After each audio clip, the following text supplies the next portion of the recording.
as we greet you from Ilford in London, in Britain, with Assalamu alaikum wa rahmatullahi wa barakatuh. We have, mashallah, a gathering of people from so many different countries. Nearly everyone is from a different country here. And this is part of the miracle of Allah's deen, but it attracts people from so many parts of the world. And we have a very important subject to share with you today. It's not the first time that I'll be speaking on this subject, but the young ones are growing up. And so we have to repeat for those who've never heard it before. Our topic is on Dhul-QARNAIN, Gog&Magog, and the second QARN of QARNAIN. And if a subject is mentioned in the Quran,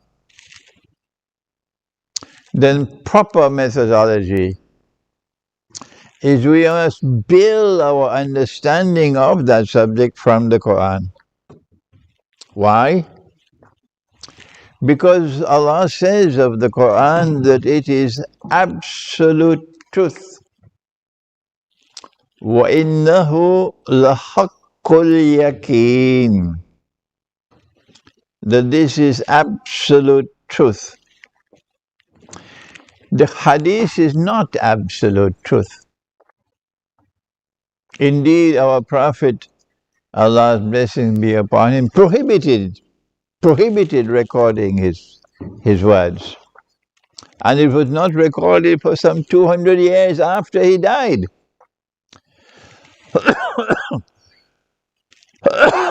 Excuse me. The Quran is also divinely protected. Evil cannot approach this Quran from any side. This Quran cannot be corrupted.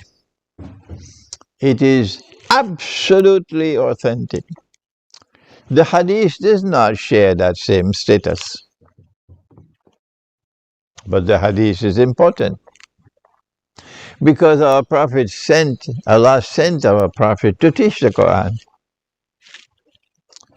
And so we have to turn to him for our understanding of the Quran. Well then, how do we deal with both the Quran and the Hadith? Answer: when you have studied a subject from the Quran, using the proper methodology to study the Quran, and Allah tells us what is the proper methodology, that you don't study the Quran beginning with Surah Al-Fatiha and then Surah Al-Baqarah and then Surah Al-Imran. That's not the way to study the Quran at all. You have to study the Quran the way you study the stars. You have to get the connections between verses. And you have to see patterns in the sky like you see patterns in the book. And then when you connect the dots in the Quran, you see that which binds all the verses together on a particular subject, then you get the system of meaning of the subject from the Quran. And that's not a work for schoolboys. That's a work for scholars. And when a scholar teaches the Quran this way, then you learn from him. When a hadith is in harmony with the Quran, you can accept it. But what happens when a hadith is in conflict with the Quran? Answer: you take the Quran. You stay with the Quran. Don't allow the hadith to take precedence over the Quran. Good then. So on this subject, while we have to commence the subject with Nabi Muhammad ﷺ, we eventually go to the Quran. And the subject begins, of course, and I will be speaking slowly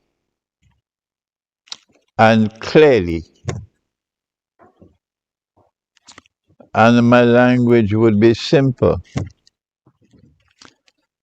And I want you to put on your thinking caps.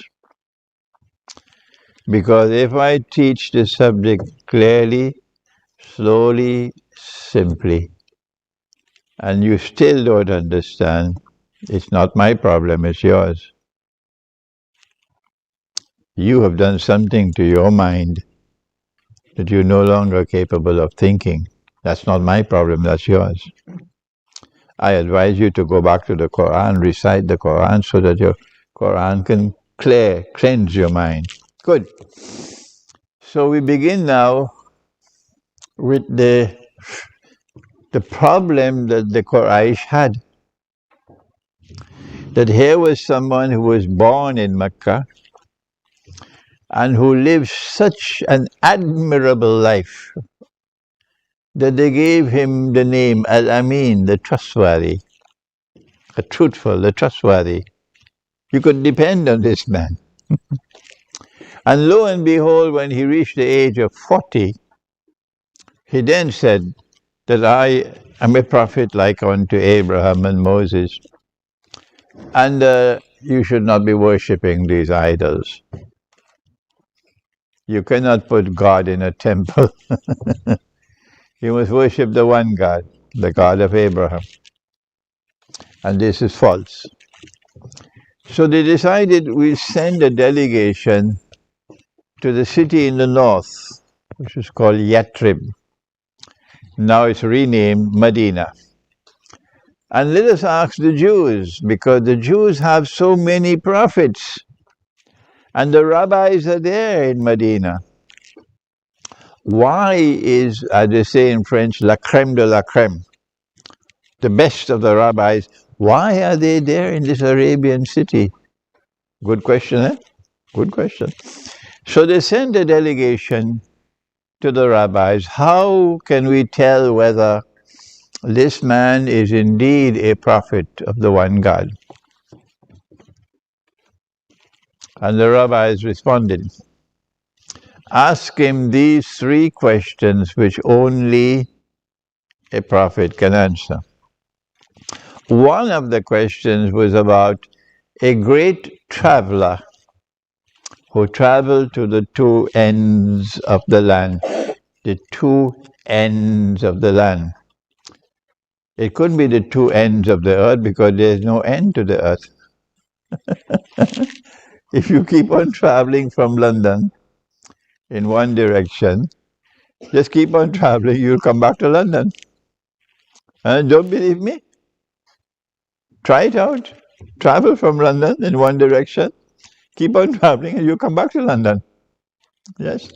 So, the 2 ends of the land, not 2 ends of the earth, because the earth doesn't have any ends.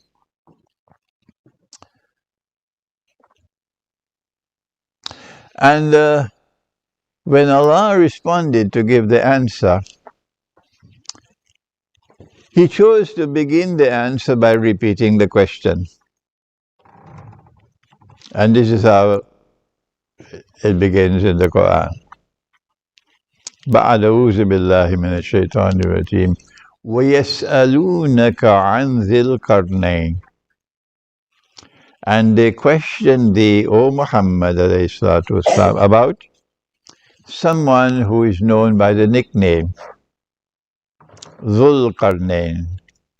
Dhu means something that you possess. Dhul-Qarnain means someone who possesses Qarnain, 2 qarns. The word qarn has 2 meanings. It can mean a horn, so Qarnain will be 2 horns. Or it can mean a generation. A generation, a people, an epoch, a time. So 2 generations. Dhul-Qarnain will be someone who either possesses 2 horns or impacts on 2 people, 2 generations. Good. And Allah then describes Dhul-Qarnain as someone who has been blessed with power. And he has the power to pursue whatever goal he chose to pursue. He has that power. Allah blessed him with that power. He can do whatever he wants to do. But his power rested on foundations of faith in the one God.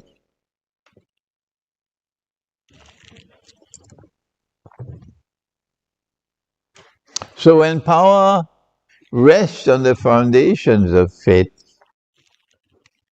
how will power be used? Dhul-Qarnain travels to one end of the land, the first journey, and it is in the direction of the setting of the sun. And the sun was setting, this is not literal, in a body of water which was dark and murky. Yeah. Commentators of the Quran, including Ibn Kathir, have identified that body of water as the Black Sea. And if you know your geography, you'll know that Crimea is in the Black Sea, and Crimea commands the Black Sea. So Crimea has a very important place in eschatology. When he reached to the Black Sea, he met a people there,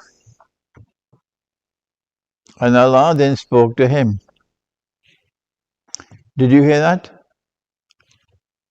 Allah spoke to Dhul-Qarnain.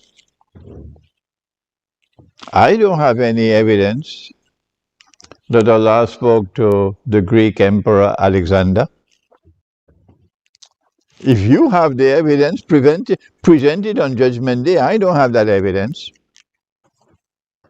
I don't have the evidence that Allah spoke to an Iranian, a Persian emperor named Cyrus or Darius.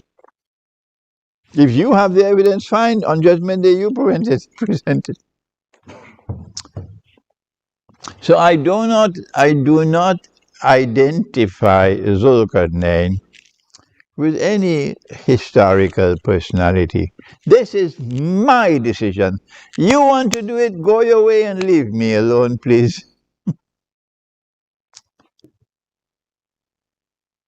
So when Allah said to him, how are you going to deal with these people? When power rests on the foundations of faith, how will power be used? That's the question. And Dhul-Qarnain replied, and he said, those who are guilty of wickedness, of oppression, injustice, dhulm, I will use my power to punish them. And so when power rests on the foundations of faith, power is used to punish the wicked and the oppressors and those who are unjust. And then he went on to say that when I am finished with them and they return to you, you will also punish them. And so when power rests on the foundations of faith here on earth, there will be harmony between here below and there above. What a wonderful world that will be. He then went on to say that those who have faith and who are righteous in conduct, I will treat them nicely and reward them. So when power rests on the foundations of faith, those who have faith in the Lord God and who are righteous in their conduct have nothing to worry about. No.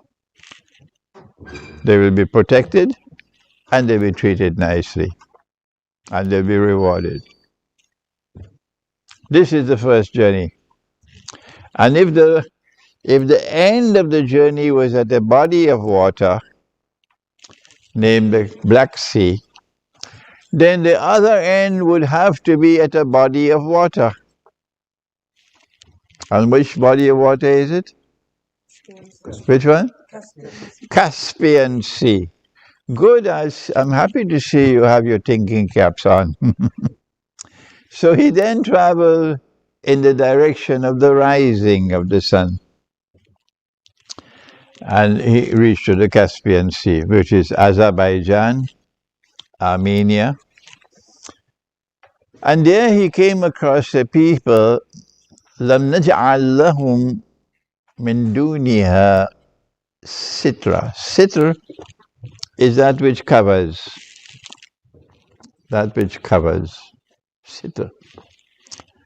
So he came across a people for whom we had provided no covering except that which was provided. No covering except that which was provided. Meaning, and now here is interpretation of the Quran, meaning a people living perhaps a primitive way of life. So how do you deal with people living a primitive way of life?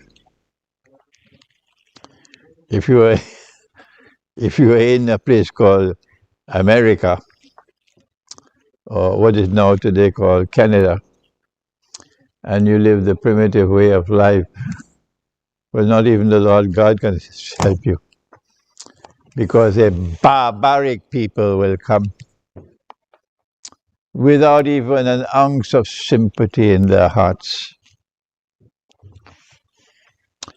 with a PhD in oppression, and will destroy you and enslave you, and yet go to church on a Sunday morning and worship their Lord.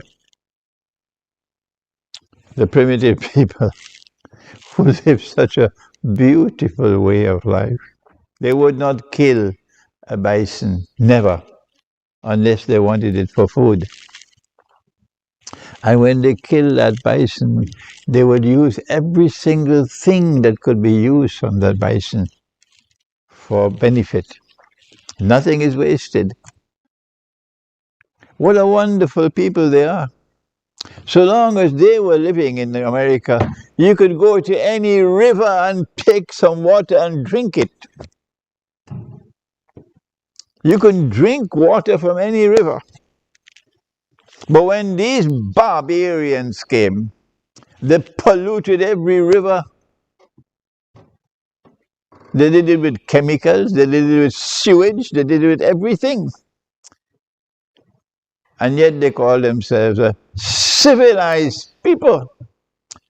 And they have a birthright of superiority over the rest of mankind.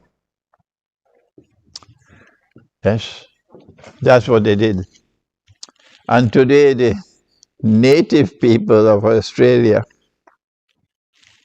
the primitive people of Australia, they built a shack in front of the Australian Parliament. They built this shack and they said, "This is our Parliament." What you did to us, the native people of Australia. But mankind today have more important things to do than to study this history. But Dhul-Qarnain respected the primitive way of life. He had the compassion. He had the integrity to put human values above every other value. So even if there is an ocean of oil underneath the Caspian Sea, and Baku tomorrow is going to be the oil capital of the world. You know Baku? He would not take these people and move them away so he can get to exploit the oil resources. Okay? The oil resources. Yeah. The human being is more important than the economic resources. So he left them as they were, undisturbed. And Allah responded and said, كَذَلِكَ. He left them as they were. وَقَدْ أَحَطَّ بِمَا لَدَيْهِ خُبْرًا. And Allah understood why he behaved like this. So when power rests on the foundations of faith, that power recognizes human values to be supreme. And a human being is an object of respect, whether he is so-called civilized or primitive. And his rights prevail over all other rights. Then Dhul-Qarnain traveled in the third direction. But the rabbis never asked about that. But Allah knew that they asked about the first and the second journey, but they wanted to know whether our Prophet knew about the third journey. So Allah gave them the answer. And when he traveled on the third journey, he came to a pass between a mountain range. And if this is the Black Sea and that is the Caspian Sea, what is the name of this mountain range? Huh? Caucasus. The Caucasus Mountains. Okay? And the Caucasus Mountains, they stretch from the Black Sea all the way to the Caspian Sea, and there's only one pass in between. Only one. Anyone here from Georgia? No one from Georgia? Anyone from Azerbaijan? Anyone from Armenia? Anyone from Russia? Nobody, okay.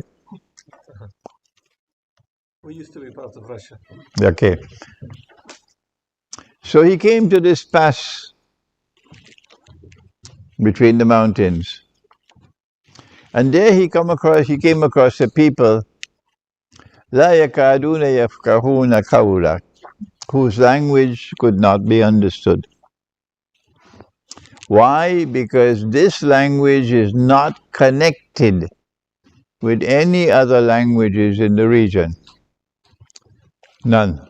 And that is the Georgian language. And there the people spoke to him and said to him, O Dhul-Qarnain, Gog and Magog are committing acts of facade in our land. Can you help us? Can you build a barrier to protect us? And if you are prepared to do that, we are prepared to pay you. So Gog and Magog are people who commit facade. What is facade? Facade is an act of corruption which threatens to destroy. So it is evil. Can an angel commit facade? Huh? No, an angel can't do it. Okay, so then apart from the angel, you have only jinn and you have human beings. I'm tempted to add a fortune or American presidents, but let me leave that out. You have angels, you have jinn, and you have human beings. Can jinn commit acts of facade? Yes, they can.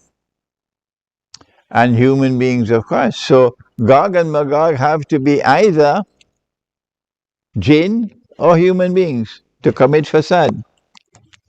Which one will it be? Will it be jinn or will it be human beings? Let's see. So Dhul-Qarnain replied and said, I don't need your money. Like Suleiman as Islam replied when Bilqis said, I don't need your money, what Allah gave me is more valuable. Just help me with manpower. Bring blocks of iron. Zubarul Hadid, blocks of iron. So this has to be a region with lots of iron ore. And that is precisely what you have at that region in Georgia. Then he built a furnace to melt, to cut the iron, and then he built a furnace to get molten copper. And he built a barrier, very tall, very high, and blocked the pass. And when he blocked it, and he said about this barrier, هذا رحمة من ربي. This barrier which I have built is an act of mercy from Allah. فَإِذَا جَاءَ وَعْدُ رَبِّي. But when that time comes of which my Lord has warned, جَعَلَهُ دَكَّ. Allah is going to bring it down. وَكَانَ وَعْدُ رَبِّي حَقًّا. And then the warning of my Lord will come to pass. Did Alexander ever say this? Could Alexander speak like this? Could Cyrus and Darius ever speak like this? That this barrier which I have built is an act of kindness from my Lord. But I am telling you that when that time comes of which my Lord has warned, he will bring down this barrier. And then the warning of my Lord will come to pass. Put on your thinking cap. Can Alexander or Darius or Cyrus speak like this? No. And yet so many of our scholars, acting with intellectual recklessness, have identified Dhul-Qarnain with Alexander, with Cyrus, or with Darius. And when I try to teach, they will not listen to me. So what do I do?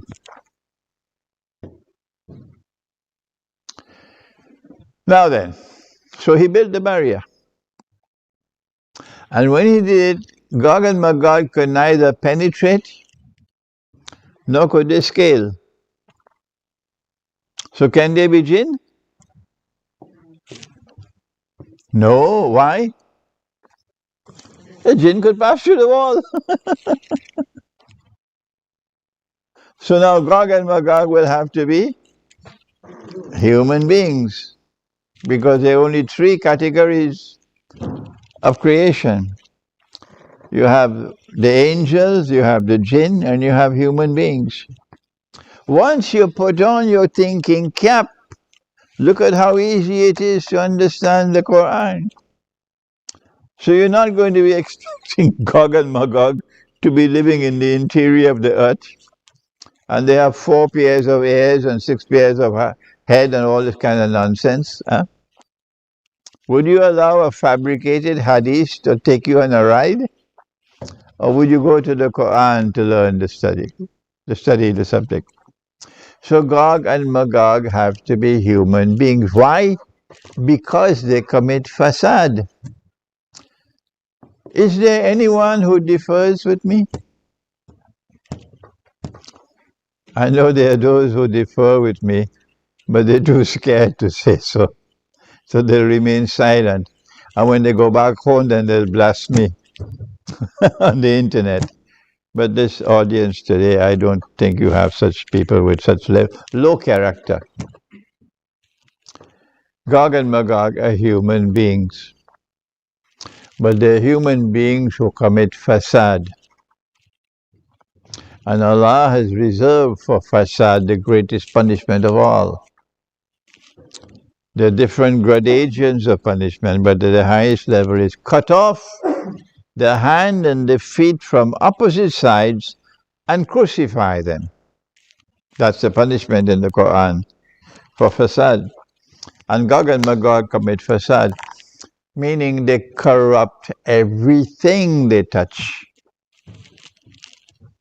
And the corruption is such, it's so dangerous that it threatens to destroy. They corrupt the political system, they corrupt the economy, they corrupt the market, they corrupt the monetary system, they corrupt the educational system, they corrupt the system of time, they corrupt the relationship between men and women, they corrupt a woman's role in society and a woman's role in a marriage, they corrupt it. And the corruption of such that it threatens to destroy. So society will collapse, will disintegrate when they are released. So this is the first qarn, qarnain, an event which will occur twice in history. So when will Allah bring down the barrier? And when will Gog and Magog be released into the world? The Prophet ﷺ told us it's a hadith al-Qudsi, meaning the direct speech of Allah but not in the Quran. He said that Allah said about Gog and Magog, I have created creatures of mine so powerful that none but I can destroy them. So now we can understand when the people said to Dhul-Qarnain, please build this barrier to save us from Gog and Magog. Dhul-Qarnain should have said, what nonsense, I don't need to build any barrier, I'll go there and punish them. And when I'm finished with them, they wouldn't even raise their little finger again. But he didn't do that. Because even though Allah had given him power to do whatever he wanted to, his power was not enough to punish and destroy Gog and Magog. The only thing that he could do was to contain them. And I like to use in the language of chess, we call it to checkmate them so they become harmless. And that's what's building the barrier. But when they are released from the world, what's going to happen? We leave Surah Al-Kahf and we go to the only other reference in the Quran, only two. The second one is Surah Al-Anbiya. And in Surah Al-Anbiya, Allah speaks about a town. And he destroyed the town. He expelled the people of the town. And then he placed a ban on them that they could never return to this town to reclaim it as their own until Gog and Magog are released and they spread out all over the world. So now, put on your thinking caps.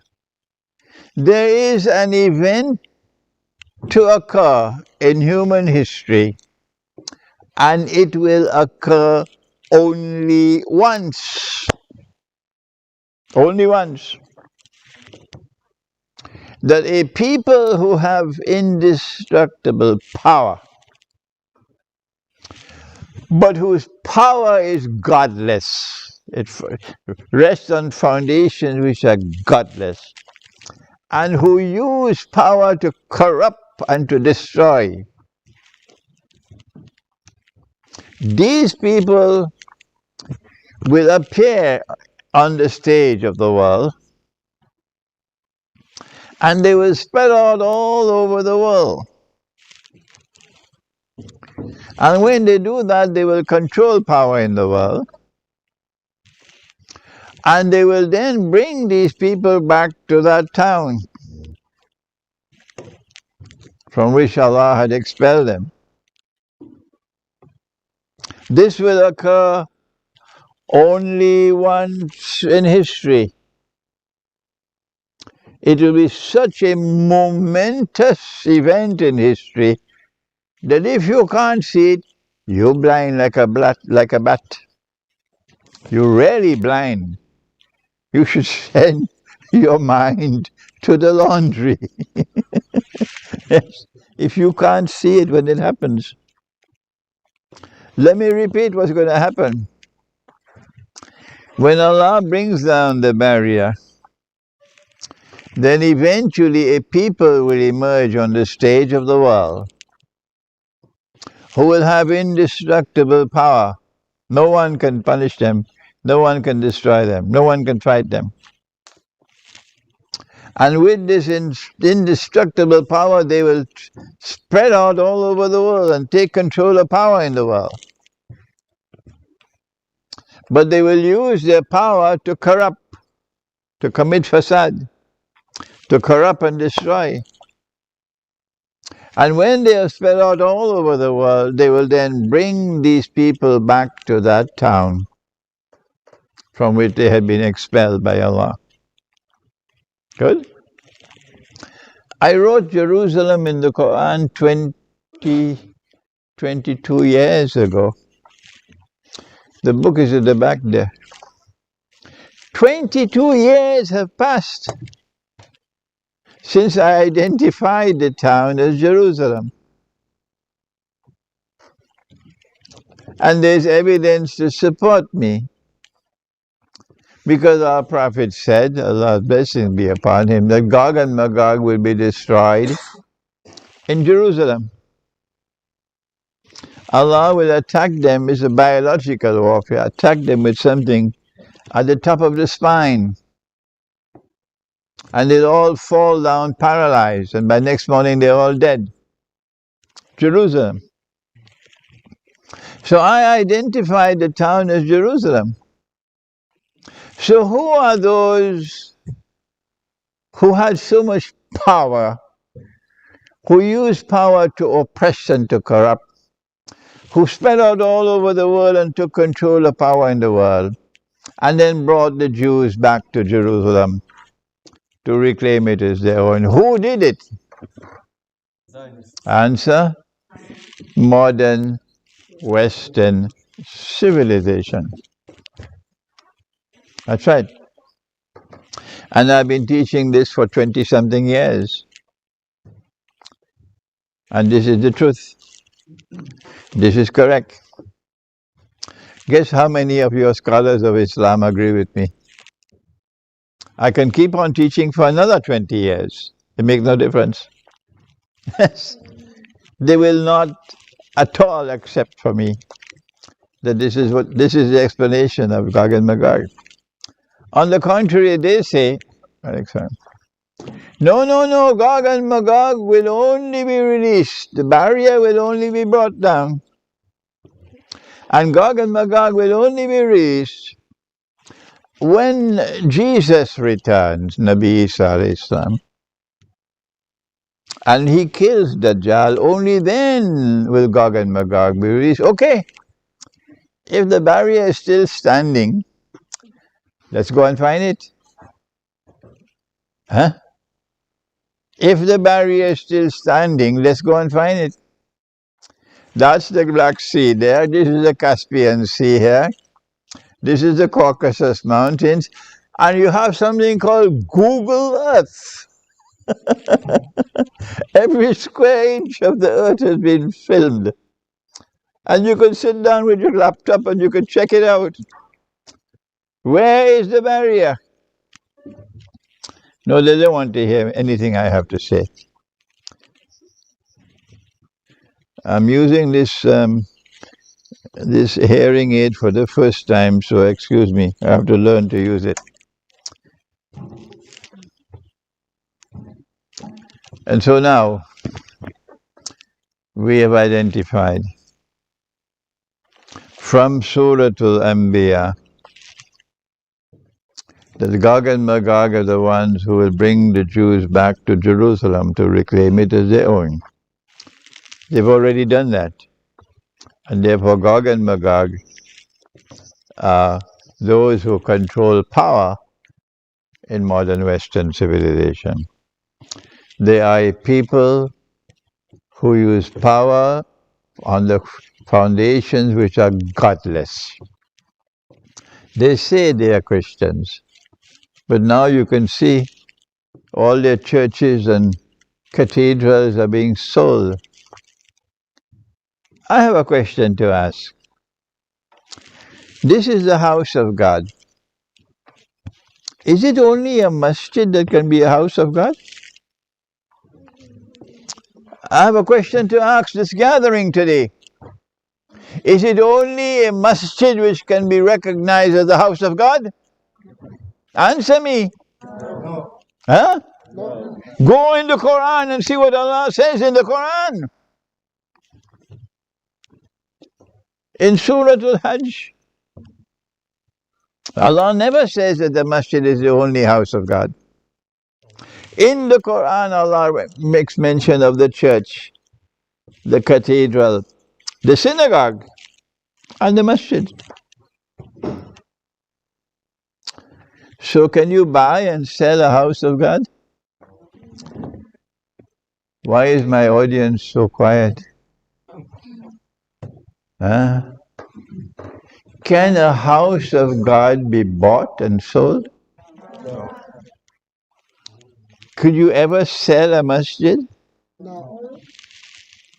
Well, if you cannot sell a masjid, can the Jews sell a synagogue, or would it be sinful for them to do that? Huh? Sinful, yes. And if the Christian is selling his cathedral and his church, would that not also qualify as sinful? Yes. Yes. And when people are doing acts which are sinful, how do we respond? The Prophet said, Man ra'a munkaran falyughayyirhu biyadihi. Whosoever sees something that is sinful, change it with your hand. He didn't say go and buy the church. He said change it with your hand. Stop them from selling the church. Stop them from selling the synagogue. Change it with your hand. وَإِن لَمْ تَفْعَلْ And if you cannot change it with your hand, then change it with your tongue. فَيُغَيِّرْهُ بِلِسَانٍ And if you cannot change it, you're talking and they wouldn't listen to you, they're still selling. فَبِقَلْبِهِ Then detest it with your heart. But that is the lowest stage of faith. So what do we say about a people who abandon? Number one, change it with your hand. Number two, change it with your tongue. Number three, change it with your heart. And they collect the money and they go and buy the church. And they declare it's a masjid. Do you know any scholar of Islam in Britain who has condemned this? Is there anyone? You don't know anyone? None. And yet, this is shameful and disgraceful to sell and to buy the house of God. You will not do it for a masjid, but you will allow them to do it with a church and a cathedral. And you go and buy it and then transform it into a masjid. This is the state of intellectual poverty, disgraceful state of intellectual poverty of the Ummah here in Britain and in other parts of the world as well. And so now, we have identified Gog and Magog. And there are people who have power, but their power rests on foundations which are godless. And they use power to oppress. And they control power in modern Western civilization. Oh, good.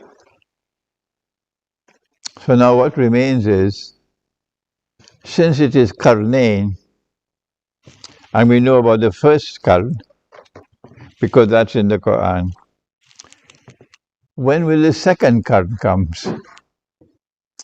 Because when the second Qarn comes, Gog and Magog will once again be contained and checkmated. This is a very not only interesting part of the subject, but this is the frontier of knowledge. When you reach here, you've reached the frontier of knowledge. And if Allah blesses you, I hope there will be those coming after me who will extend the frontiers of knowledge. It certainly is not going to come from the Darul Uloom.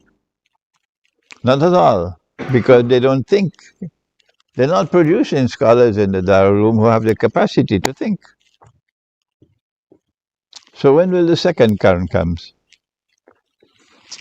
My answer is, if the first qarn was geographically located in the region of the Black Sea, then I will look to the region of the Black Sea for the second qarn.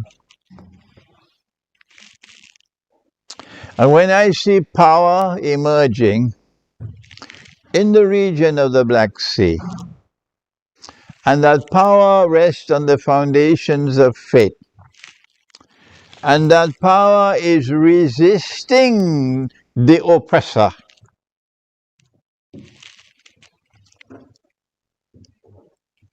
and that power is helping those who have faith and are righteous in conduct, I say here is the second qarn. So in 2014, in fact before that, the Soviet Union was an atheist state. Religion was prohibited. And the Soviet Union oppressed the priests, the Christian priests, and also imams, the Muslim imams, for 70 years.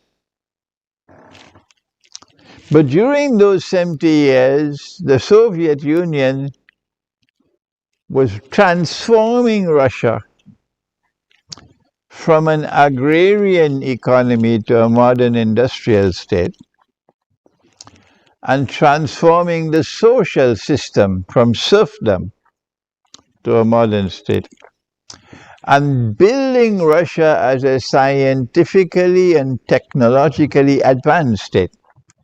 Indeed, the Soviet Union became a superpower, capable of challenging the West. So Allah used a zalim to fulfill His purpose. وَمَكَرُوا وَمَكَرَ اللَّهُ وَاللَّهُ خَيْرُ الْمَاكِرِينَ.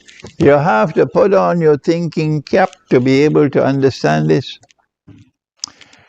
As soon as the Soviet Union collapsed and folded its tent and disappeared into the darkness of the night, guess what happened?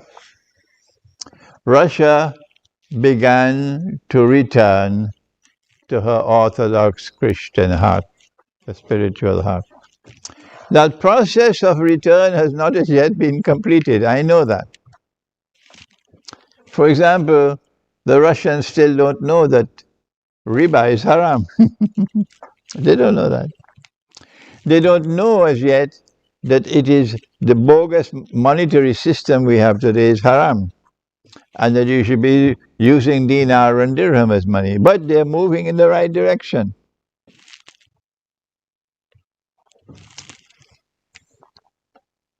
And then something dramatic happened. When Sulaiman alayhi salam got the news that a woman was a ruler, and that she and her people were worshipping the sun, did Allah create women to rule?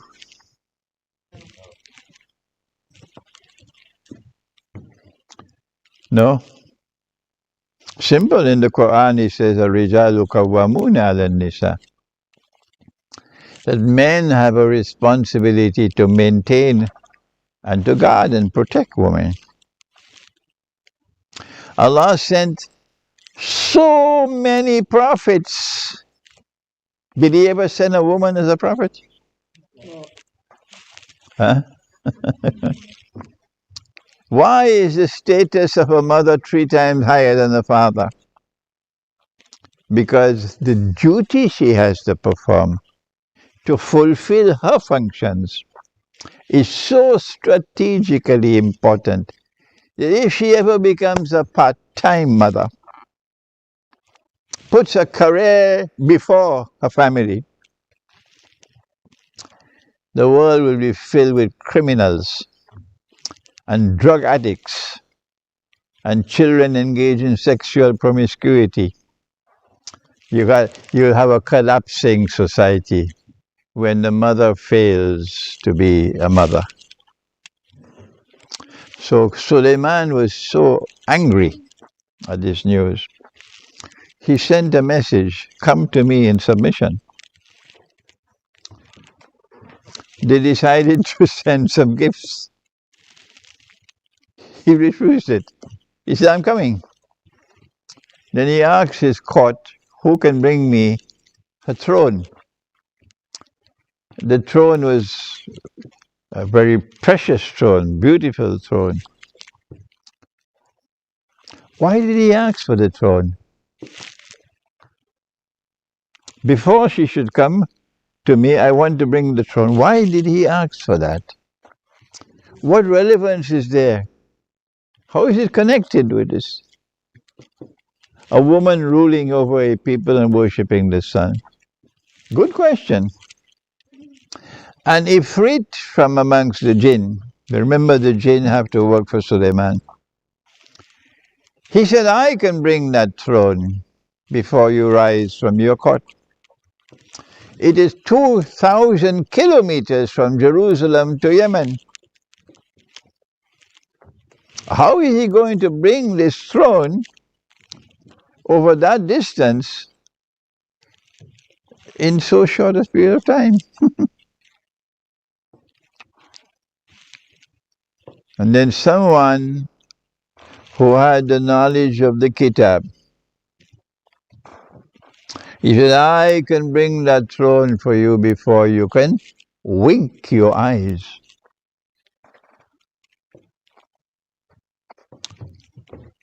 Which Kitab? There's nothing in the Quran on aerodynamics. There's nothing in the Torah and the Gospel on aerodynamics. You go and search. But this book has the knowledge. So it cannot be one of the scriptures. It has to be another book. I call it a book of aerodynamics. And I refuse to say this is one of the scriptures sent down by Allah. So when he said, "I can bring that throne for you before you can wink your eye, in the twinkling of an eye," what this story in the Quran is telling us, for people who have the capacity to think, is that there is knowledge in that book, which if you are able to access it, if Allah blesses you to access that knowledge, you will be able to have your missiles flying at a speed comparable to the twinkling of an eye. Today it's called hypersonic speed.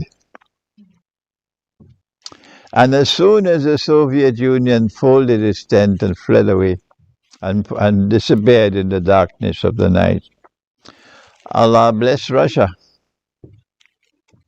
And in a short period of time, Russia got access to this knowledge, and Russia now has hypersonic missiles flying at hypersonic speed that the Western world has nothing to match.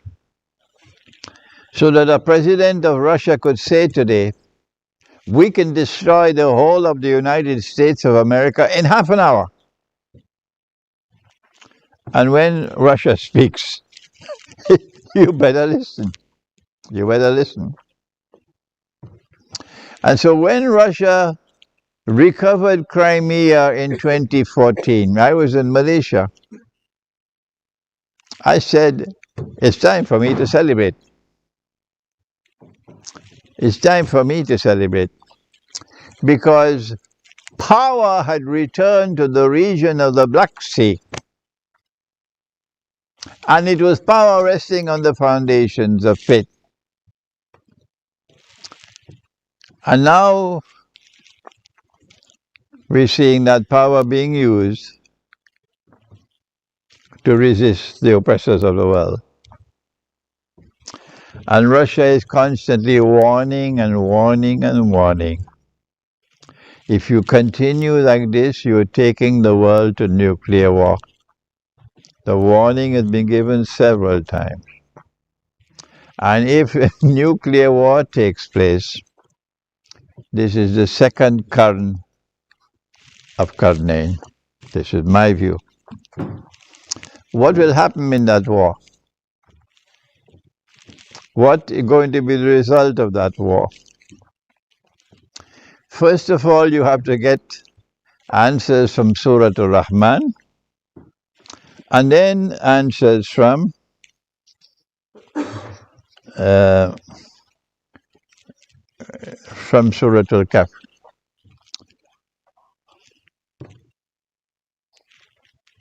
In Surah Al-Rahman,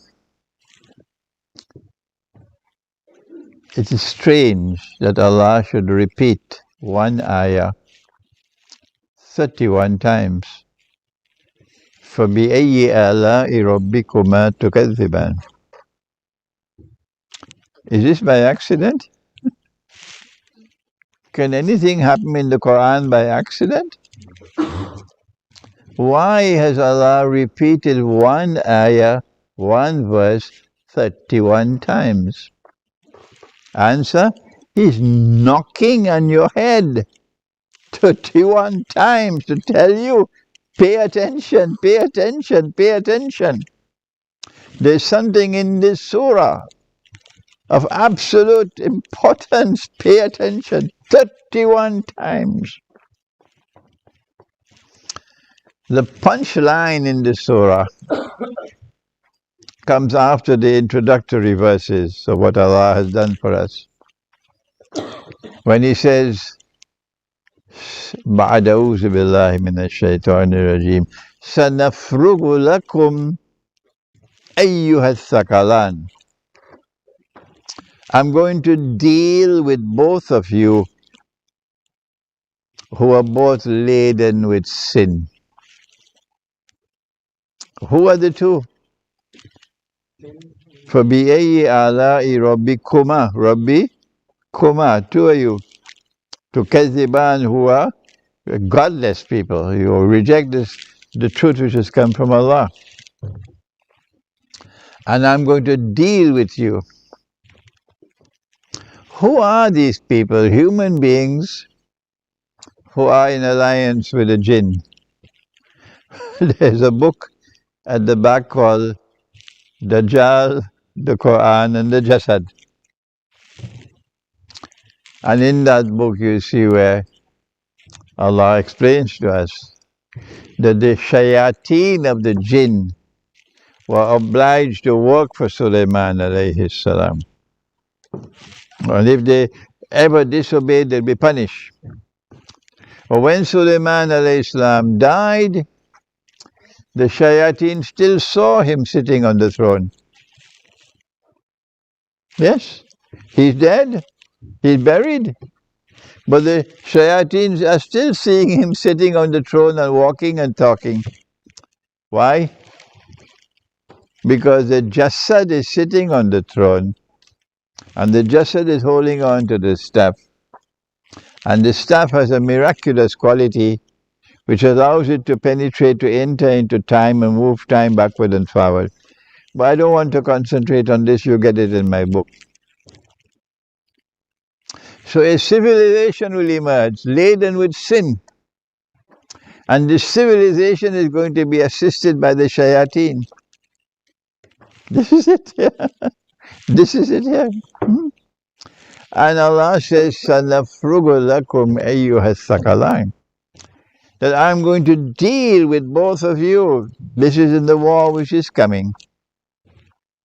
Modern Western civilization will be defeated in this war. Will be defeated in this war. Gog and Magog will not be destroyed. Rather, what will happen to them? God will destroy them. In the second QARN. What will happen to them? We're going to drink all the water. They will be contained for a second time. They will be checkmated for a second time. This is about to take place when the Great War takes place. But even though Gog and Magog have been checkmated for a second time in the north, as they were the first time, would the world then be free of Gog and Magog? Let me hear your answer. Why? Don't just shake your head, you must give it. Tell me why the world will not be free of Gog and Magog, yes? They're too powerful. Because they're going to be killed in Jerusalem. I need some more information than that. The answer is that Allah's messenger said that Gog and Magog would leave the north and move down to the Sea of Galilee on their way to Jerusalem. And as they passed by the Sea of Galilee, they would drink the water. Is this what you're talking about? Drinking the water? No.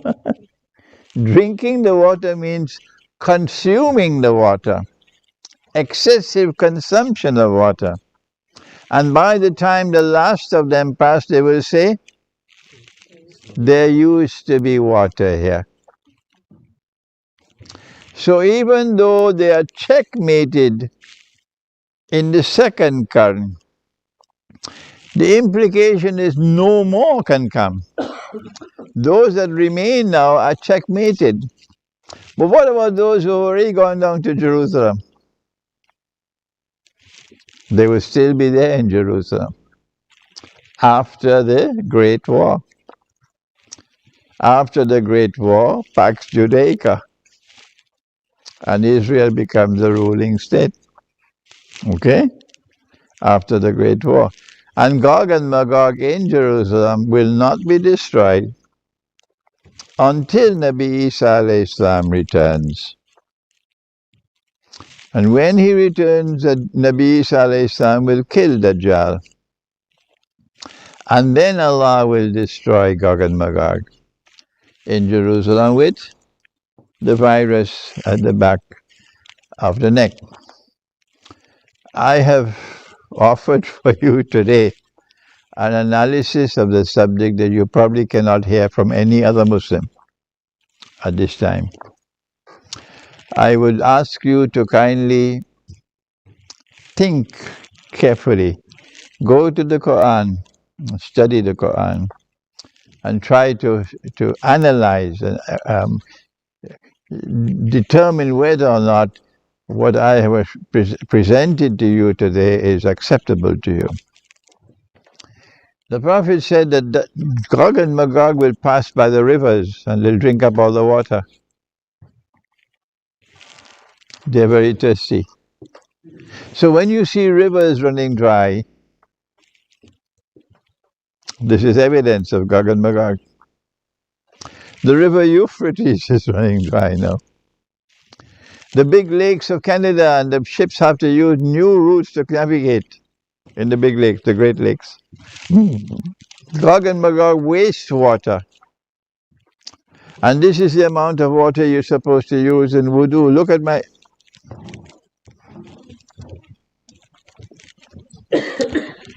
This is the amount of water to be used in wudu. The amount of water that can go here. Good? How many people use this much of water today? They open the tap, and the tap is flowing. And at the time they finish their wudu, they've used about 30, 40, 50, 100 times the amount of water you're supposed to use for wudu. Okay? Gog and Magog pollute water. In Medina, in Mecca, they will go early in the morning before the light comes to do their numbers. They would dig a hole, they'll bury it.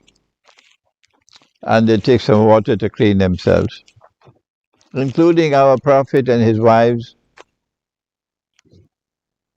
So this was a very sensible way of disposing of human waste because it fertilized the land.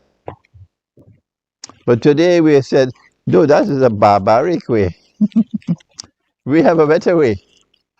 We take all the sewage and we pump it into the sea, and we pump it into the coastal waters, and we pump it into the rivers, and you call that progress.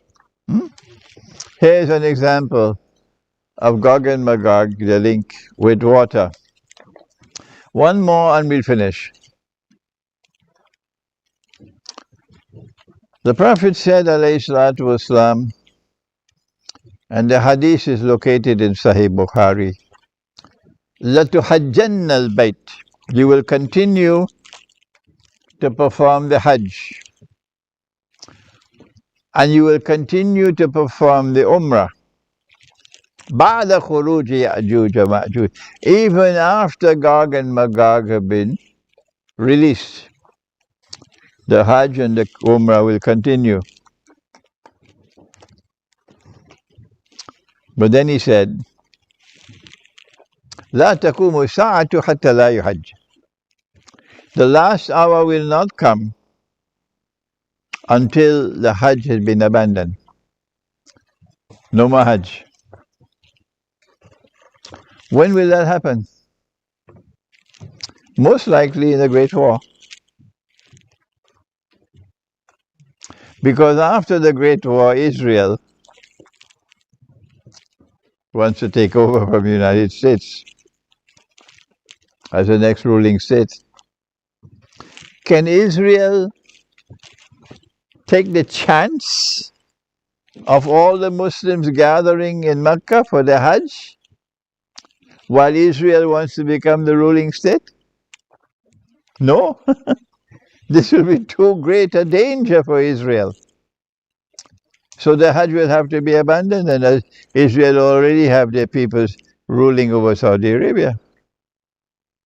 So the Hajj will probably be abandoned after the Great War. And that's just around the corner. And the Prophet said that if the Great War takes place and Hajj is abandoned, then that is the proof. Gog and Magog have been released a long time ago. Did you understand this? No? The people will continue to perform the Hajj and the Umrah even after Gog and Magog have been released. But the last hour will not come until the Hajj has been abandoned. So if the Hajj is abandoned, no more Hajj, then the implication is that Gog and Magog have been released long ago. Have you understood it now? Still haven't understood it? Well, then it's not my problem, it's yours. Yeah.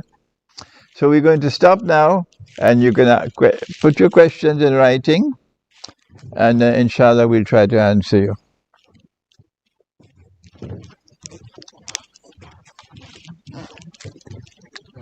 Who would like to go first?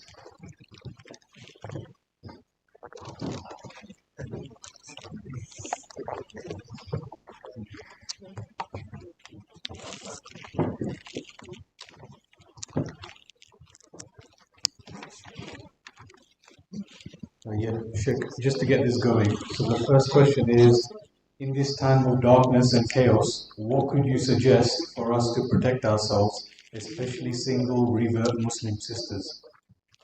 The most important thing by far to do for protection at this time is to recite the Quran every day and to complete the Khatam the Quran every month. That is number one, and that is by far the most important. Number two, I'm tired of advising you to leave this country. Even if your parents and your grandparents and your great-grandparents were British. I'm tired of telling you to leave this country, because this country is going to be destroyed. There's no question about it. In the Great War. If you went to the remote countryside, you still won't survive. You won't survive. If a ship is sinking,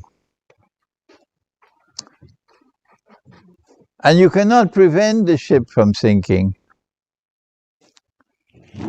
and when the ship sinks, it will take all on board, will perish.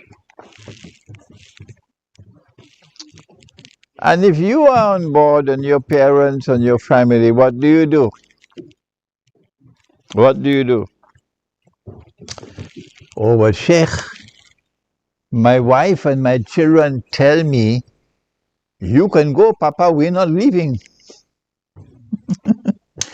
You can go back to Algeria, you can go back to Morocco, you can go back to Bangladesh, Papa. We are not going.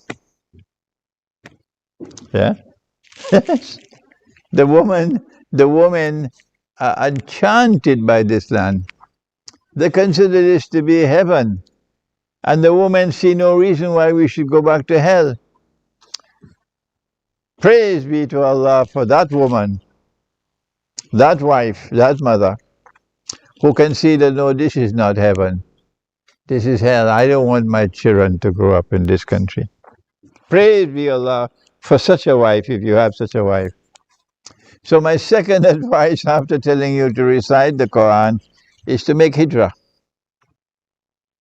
If your heart is comfortable in this country, comfortable, then when you're ready to leave, Allah will block you. You'll not be able to go. You betrayed Allah. You won't be. You're trapped now in this country and you'll never be able to escape.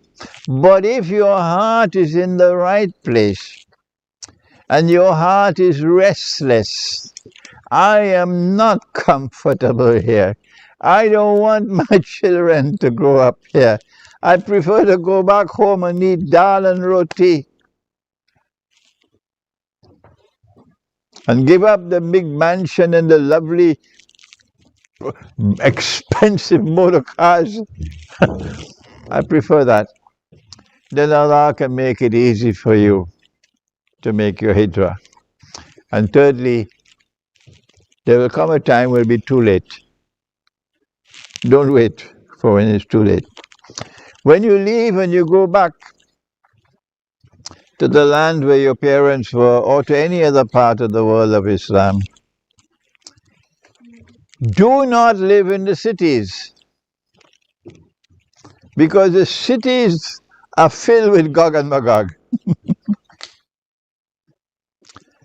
Pakistan, don't go to Karachi. Karachi is filled with Gog and Magog. Don't go to Lahore, most of all, don't go to Islamabad. But rather, the Prophet said, flee to the mountainsides and places where rain falls, and take with you some sheep and goats. So to buy land, instead of buying a new car here, buy land over there and open a farm. Because he said sheep and goats. And buy the land where there is water. And go to the mountainsides, go to places where rain falls. And this is the best way to survive. Yes. Okay. I'm going to stick to questions that are relevant to the topic today. Gog and Magog, are they facilitators for the Dajjal's mission? Yes, Gog and Magog are working for the Dajjal. That's right. Next. Are the humans, Gog and Magog, mentioned in the Quran the same Gog and Magog was in corruption today? If yes, how is it that they have remained alive for such a long time? None of them dies, said the Prophet, without leaving 1,000 more behind. So Gog and Magog have this capacity to transform people and make them carbon copies of themselves. So the world is constantly experiencing more and more Gog and Magog here.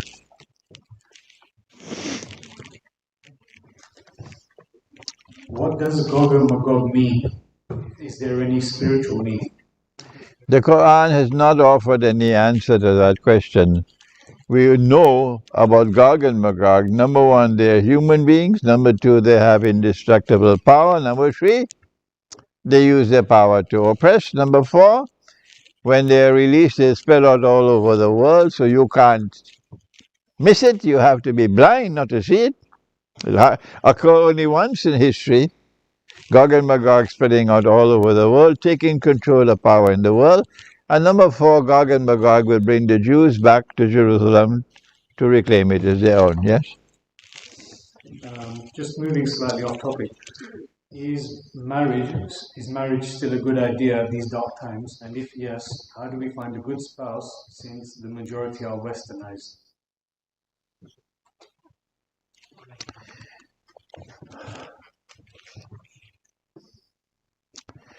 There are other scholars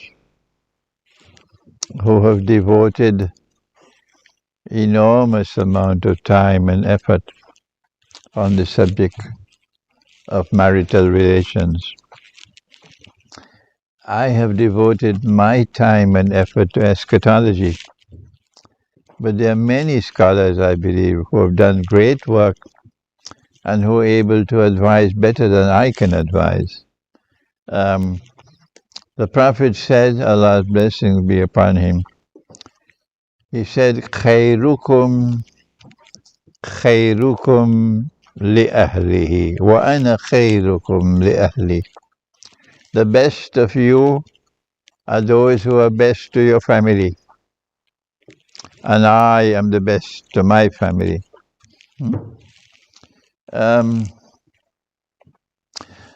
In Surah An-Nisa, Allah advised you about wives who are rebellious. Dajjal's feminist revolution is transforming women and making them rebellious, unwilling to be obedient to their husbands. And Allah says in the Quran about such women, when you have a wife like that, this is the process. Either you warn them, and if the warning does not solve the problem, put them to sleep separately. And if that does not solve the problem, then the Prophet said, use something like a miswak and strike them. This is not an act of brutality. This is not meant to inflict any injury. Not at all. A miswak is a psychological blow to try to wake her up. But if you take a miswak and strike her, and then she takes off her shoe and strike you in your face with it, then you know you made a mistake. It's a hopeless situation. So you have to divorce such a wife. If you continue in such a marriage, then you're foolish.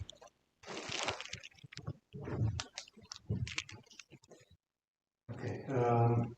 In Surah Rum starts by referring to the Byzantines' Rum. They are defeated and then a victory.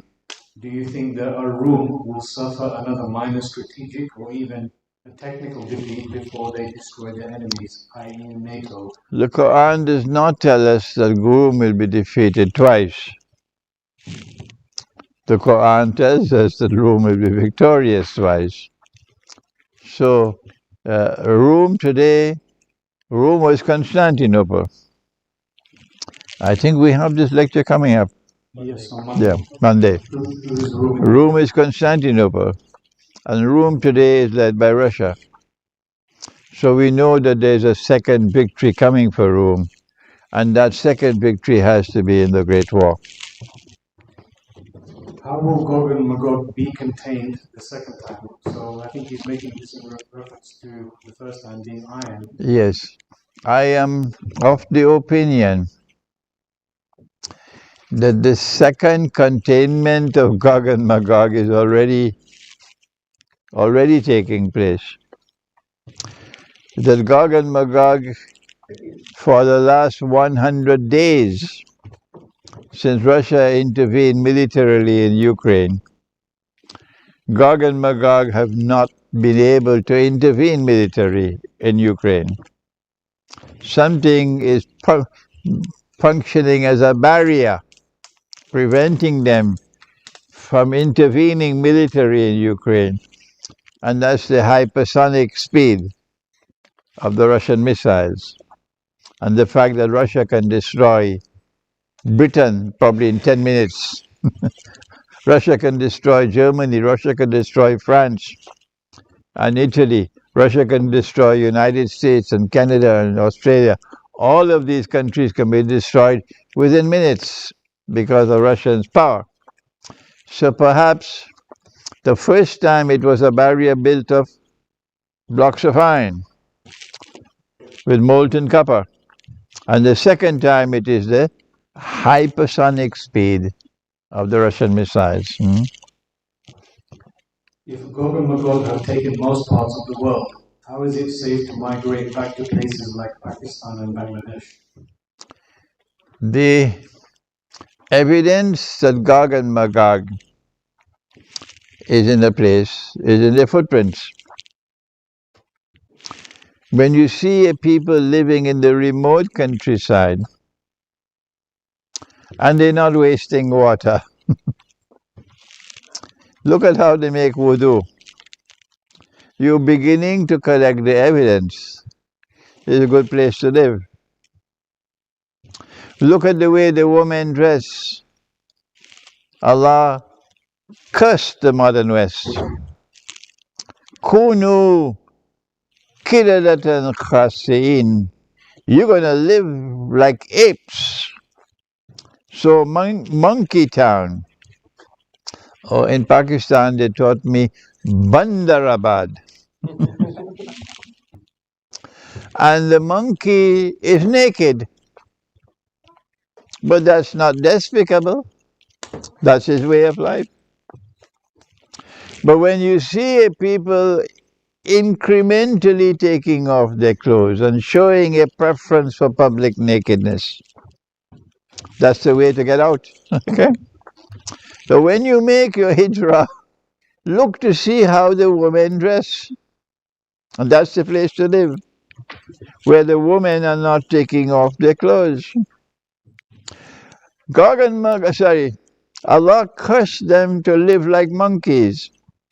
Monkeys have their bedroom life in public, but that is not despicable for them.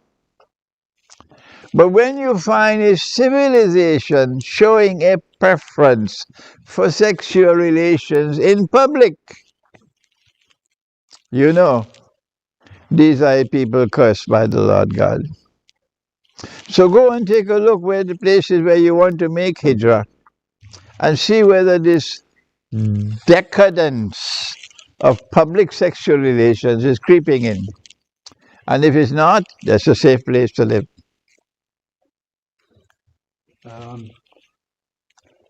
From Yusuf, he's 11 years old. He says, Assalamu alaikum, Shaykh. Are you going to make your own Muslim village in your homeland? And he says, by the way, I am trying my very best to complete the Quran in 1 month. MashaAllah.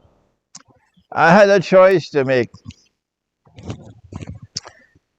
15, 20 years ago. The choice was I could build a Muslim village myself, but I have to stop writing books. I have to stop traveling and teaching. And I said, no. If I am the only one who can build a village, we should not have a village. Yes, if I am the only one who can build it, forget it, we won't have a village. That's right. So I continue to write my books, and mashallah, mashallah, mashallah, you can see the work. And I've continued to travel.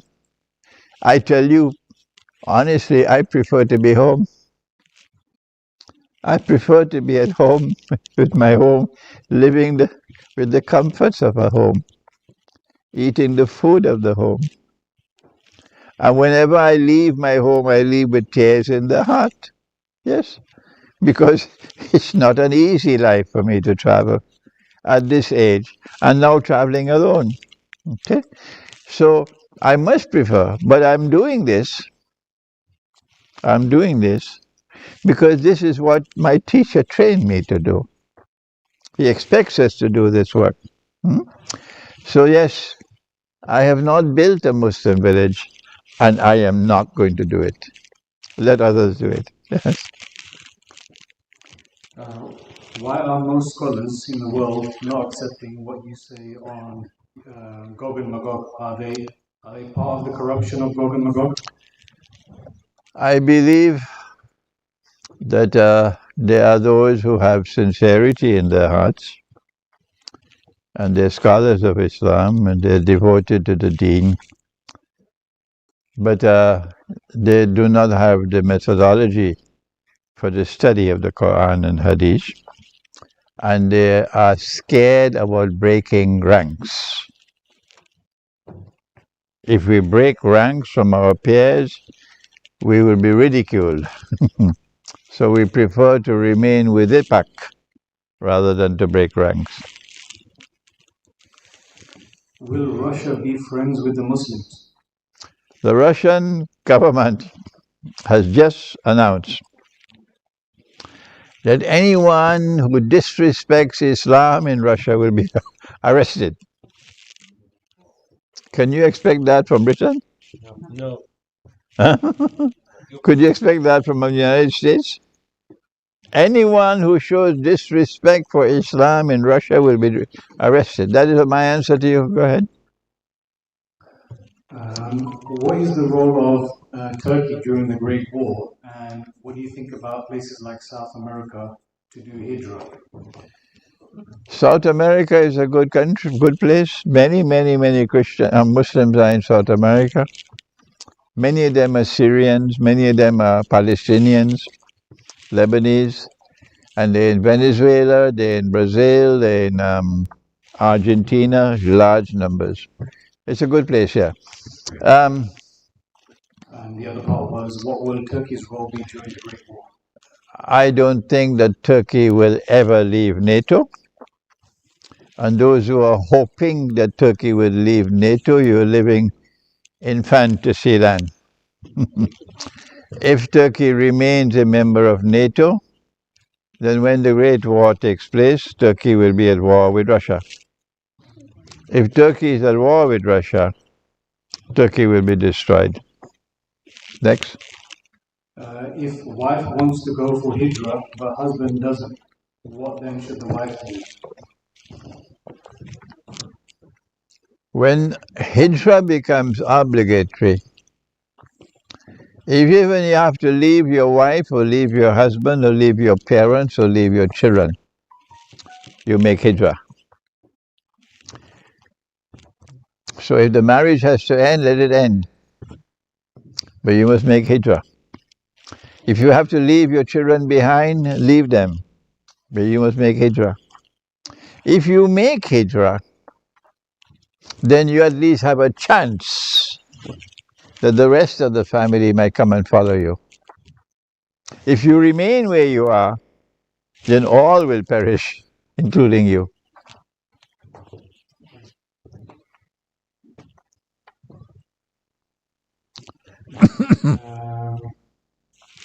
So, Anwar Riza from Sri Lanka, he says, Surah Kahf, verse 18, is this indicating end time? Is this indicating that in the end time we can have a dog for protection? The dog is more faithful to his master than we are to Allah. the dog will weep and weep and weep for years for his master, waiting for the master to come, while we have forgotten Allah. The dog should not be kept inside the home. No, for purposes of hygiene. You don't kiss a dog and let the saliva of the dog come upon you. Not at all. But other than that, to have a dog for protection, that is Surah Al-Kahf. That is Surah Al-Kahf. To have a dog for protection. Yeah. If Dajjal has one eye, are Jews going to accept him as Masih?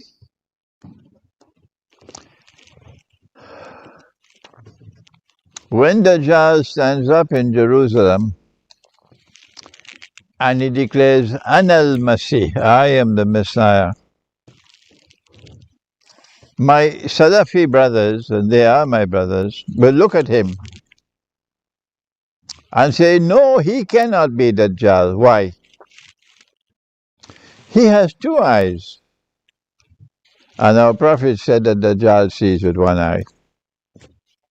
Shall I continue? Because the Salafi accepts this as muhkama, plain and clear, and does not accept it as mutashabiha, as something that has to be interpreted. We say that when Dajjal sees with the left eye symbolizes external sight, scientific and technological knowledge and so on. And when Dajjal is blind in the right eye, it symbolizes internal blindness. And all those who follow Dajjal will also be like that, internally blind. But while there are some Salafis who listen to me and accept, the majority don't. They don't do that, yeah. Okay, one more? Yeah, one more. Two short ones if you can. How long will Dajjal rule and how will we identify Isa alayhi salam? Nabi Isa alayhi salam will be identified by the Imam, not by you, Imam al-Mahdi. How long will Dajjal rule the world? Dajjal was first a shadow. Suratul Mursalat. And when the shadow has ended, then Dajjal will appear in human form, and this is after the conquest of Constantinople. We don't have a time frame. We only have a sequence of events. Yeah. Okay, and that's it for today. So, all right, so you can get the books and bring them for me, and I can then autograph them for you, inshallah.